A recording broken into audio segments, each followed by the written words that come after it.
Hi, I'm Greg Dell, joined by attorney Frank Darris and Rachel Alters. And today we're going to discuss Metlife long-term disability denials. Metlife is one of the top 5 largest disability insurance companies in the country. And with that comes a lot of long-term disability denials, unfortunately. You've both handled thousands of Metlife long-term disability denials, both on the individual disability and the ERISA group provided benefits as well. This video, we're going to talk primarily about ERISA group disability coverage policies, but a lot of what we're going to talk about for the reasons for denial apply to an individual disability policy as well. And Rachel, when someone calls you up, and they say, look, I've been denied by Metlife, what do you most commonly see as the reason for that long-term disability denial? Lately, the calls I get on Metlife claims have been change in definition denials. So when somebody's on claim for 24 months for whether they can do their own job, then the definition in the policy changes to can you do any gainful occupation.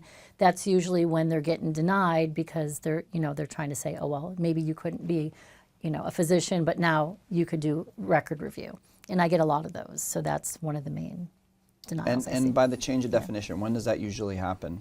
It happens at 24 months. So most policies will cover somebody if they are not able to handle or perform their own occupation. And then after 24 months, it changes to can you do any gainful occupation that you're reasonably educated to do and have experience to do. And then some of them have an income component as well where you have to be able to earn up to 60% of your pre-disability income. But they do that review probably, I'd say, about 6 months before that 24 months is up. Is when they start reviewing, and then if they don't find enough objective or medical information to support that you can't do any gainful occupation, that's when the denials come and then the appeals need to happen. So, Frank, clearly one of the reasons is this change of definition, but I know you're chomping at the bit there to talk about the other reasons that you commonly see as to why Metlife denies claims. What comes to your mind? Specific to Metlife, they've got a musculoskeletal limitation on the predominant number of group ERISA policies. And the musculoskeletal limitation says, unless you've got radiculopathy objectified with an MRI or a CT scan or an EMG, then your benefits are going to terminate at the 24-month mark. It's a subtle, real sneaky way to cap and end a claim, because people with back problems, even if they get back surgery, if they eliminate the radiculopathy, the radiating pain, but they still have limitations of bending, sitting, stooping, pushing, pulling, carrying, they can lose their benefits at 24 months, even if they've got ongoing problems, because they once had the radiculopathy. The surgery eliminated the radiculopathy, but kept them with pain and restriction, and they can be out of the benefits at 24 months. Second, with Metlife, they loved caused by or contributed to. So if you've got a disability policy and you're mentally disabled, you've got a mental illness, if it causes your disability, if it's due to a mental illness, 12 months, 18 months, 24 months with Met. Contributed to is the other sneaky 1-2 punch from Metlife. Say I've got a back problem and I get back surgery, I still have radiculopathy. So I avoid the musculoskeletal limitation, and now they say, oh, Frank, you're a little bit sad about not being able to do your activities. Well, your mental illness, your sadness, your dysthymia, minor league depression is contributing to your disability. Sorry, benefits end at 24 months. Sneaky, rotten little way that Metlife takes away benefits from legitimately disabled insured. And then I know your two favorites, mine too, the paparazzi, the videotapers that come out and look for activities inconsistent, and social media. I think those are my top 4.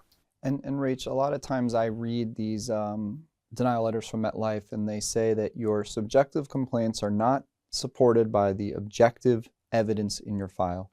What does that mean, and how do you deal with that? Yeah, it depends what the disabling condition is, but a lot of times where somebody has fibromyalgia, for example, and that's an issue where there are really there's no objective testing to prove that you have fibromyalgia. So what the doctors really base their diagnosis on is the subjective complaints of the claimant. So there is no test, so they have to say, okay, I have pain in my arms, I have pain in my neck. I have pain in my legs, and this is all subjective because you can't measure pain in these patients. So I tell my clients, you have to make sure that the doctors are documenting very specifically. Sometimes I have them keep a journal where they're journaling how much pain they're in, if they're in pain all day long, if it's a headache claim and they have headaches, multiple times a day, that's also subjective, and there's no way to measure these claims. So we have to make sure that the doctors are documenting very specifically that yes, this is subjective. There is not objective proof, but the client and the claimant has to go to the doctor and make sure they're going often, and they're telling the doctor everything that's going on, and they're also journaling when they're in pain and how often, because it's a difficult thing to get around. I just find it criminal and fraudulent when they say, oh, you have no objective evidence of your subjective complaints, when they know there is no objective evidence for that. But the beauty of that, or I guess when you say, well, what's the solution to that? Obviously, you can go ahead and get additional evidence in the support that's specific to fibromyalgia, and the way in which you do that, which we have other videos where we talk about that, is the fact that courts know that that's nonsense as well. And so Metlife tries to scare people away because they put the claim in a position where they go, well, what else do they possibly expect me to do here? How could I do anything? There's no test for me to get pricked or or go under a scan or do whatever to say, yes, you have fibromyalgia. Now, I know there are some other blood tests that are coming, but whether or not they're medically accepted or not, Metlife then argues about that. So basically goes into that musculoskeletal limitation where they try to do that, but they try to write these policies and say, well, why don't you just say you're not covered for fibromyalgia for more than 2 years? And some carriers do that. Metlife isn't specifically doing that, but they're trying to do that with the musculoskeletal. So you have to be aware of that, and there are techniques and strategies you can use to try to get around that and try to put Met in a position where they can't reject you for that. But Frank, I want you to talk about, we talk about the tools that Metlife uses to evaluate a claim. So talk for a little bit about those, how they use it, what their operating procedures are, because you see the same thing every time internally in terms of what they do to deny a claim. So people understand what's going on. How's Met going to deny me? Sure. I look at them as the king or queen of no. Not enough treatment, not enough medication, not enough testing. Oh, gee, that surgery was simple, safe, and effective.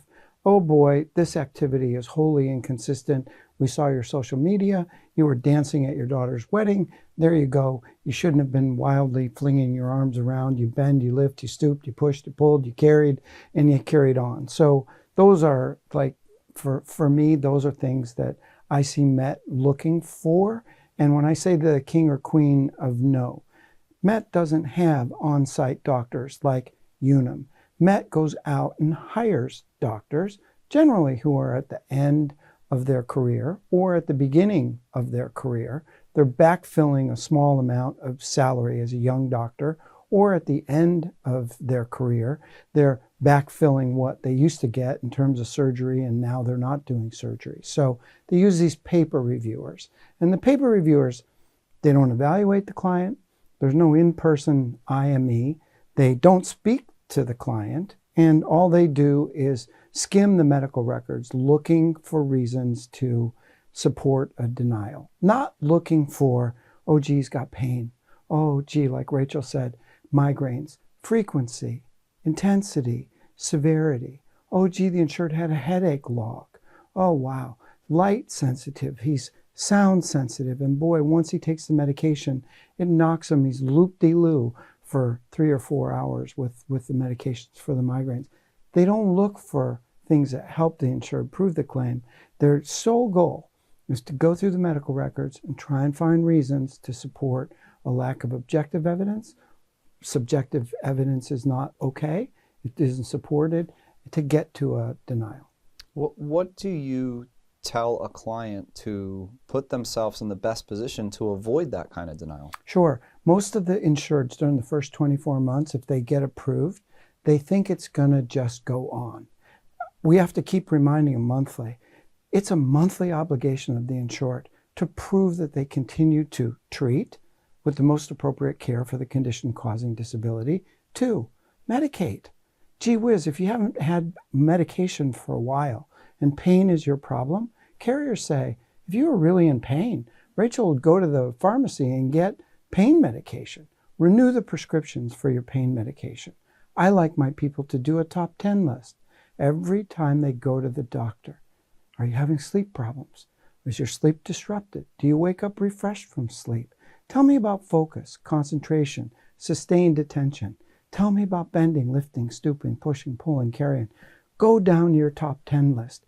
Your doctor's seeing 60 patients a day. You think he's going to remember the 3 or 4 things that you said to him? Remember, HMO, managed care, they're heaving mom out at 7 minutes. Your doctor is not charting the things that the carrier is looking for. He's charting for the next visit, or she. So do your top 10 list. Hand it to the doctor when you walk in. At the end of the day, when he or she's doing the charting, all those things will appear in the record. Now you've got something that jumps out at the carrier. Oh boy, Greg said he couldn't sleep. He didn't wake up refreshed. His medications were making him loopy. He couldn't sit for a long time.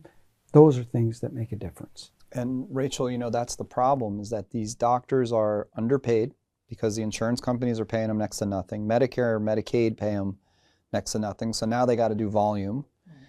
And I'm not going to say all of them, but they got to push the clients through. The other thing is that many of these doctors have relationships with the patient. They know the patient. So the patient comes in and they put the bare minimum in the records because they know Johnny. They see Johnny every 2 months. So Johnny comes in, how are your meds? I looked at your blood work. I ran your blood pressure. I looked at your complaints. Same. And then it's just a bland medical record. Well, we tell claimants your case is only as good as how messed up you look on paper. And along with what Frank's saying, you as the claimant have to be diligent in getting everything into those records. If you don't, then you're creating that easy review for these outside doctors that Met's going to hire to say A, B, C, D, and E are not in this file, therefore they don't have support. So these are classic reasons that we're talking about for denial. There's lots of remedies, which we're going to talk about in some of our other videos, and obviously part of the services that we provide is to help people. We like to help people to not get denied, but if you get denied, then you have your remedies, which is obviously where we help with appeals and lawsuits. So can I just help for a second, Greg? Go ahead. The doctors and medical professionals, and I don't know if it's your experience, Rachel, but it's been mine. You know, doctors are used to patients whining and sniveling and complaining and, oh boy, you know, while you're in there. They can be the worst disabled insureds because they don't want to whine. They don't want to snivel. And for the ladies out there, you're stronger than every man I've ever met. Men are the worst when it comes to a cold or the flu or what have you. You know, women, you just don't complain enough when it comes to going to the doctor, which is why I always like them to do their top 10 list. Because boy, then there's no question about what their problems were. And change it up. You go every 3 months, your doctor, you got a new top 10 list, fantastic. Your carrier's looking at your complaints, they're fluid, they're ongoing, they're progressive, they're constant. That's the way to bulletproof a medical record. And it's great that you brought that up again to strengthen how important that is. And you can constantly go in and bring them a log, and we've talked about that in our other videos and written articles about how you can go in with a log of your complaints and tell the doctor, attach these to my records. Just put it in there so that it's there, so you never get stuck with the position from Metlife. There's no evidence of your complaints. There's no support for what you're saying. So it's great to paper. You can never paper it too much because at the end it all comes down to the paper. So if you're someone out there with a Metlife long-term disability denial, feel free to reach out to Rachel, Frank, myself, any of our lawyers. No matter where you live in the country, we're available to assist you. And we look forward to providing you with a free phone consultation.